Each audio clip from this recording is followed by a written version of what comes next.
রাসূল সাল্লাল্লাহু আলাইহি ওয়াসাল্লাম একটা হাদিসের মধ্যে বলেছেন যে তিন শ্রেণীর ব্যক্তির জন্য ধ্বংস, তিন শ্রেণীর ব্যক্তির জন্য ধ্বংস, লাআনত বা অভিশাপ। এক শ্রেণী হচ্ছে যারা নিজের বৃদ্ধ পিতামাতাকে পেয়েছে কিন্তু পিতামাতার খেদমত করে জান্নাত লাভ করতে পারে নাই, তাদের জন্য ধ্বংস। আর এদের সংখ্যা দিন দিন বাড়ছে, এই জেনারেশনের সংখ্যা দিন দিন বাড়ছে যারা পিতামাতার খেদমত করতে চায় না। দ্বিতীয়ত হচ্ছে সেই শ্রেণীর মানুষ যারা রমজান মাসকে পেয়েছে, রমজান মাসকে পেয়েও তারা নিজেদের গুনাহ মাফ করাতে পারলো না, তাদের জন্য ধ্বংস।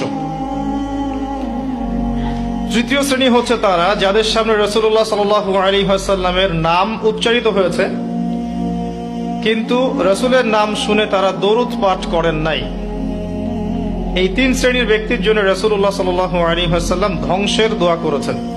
আমরা আল্লাহর কাছে দোয়া করি, আল্লাহ পাক আমাদেরকে এই তিন শ্রেণীর অন্তর্ভুক্ত না করুন, আমিন। এবং আসন্ন রমজানে আমরা যেন রমজানকে কাজে লাগিয়ে আমাদের গুনাহগুলোকে মাফ করাতে পারি, আল্লাহ পাক সেই তৌফিক এনায়েত করুন, আমিন।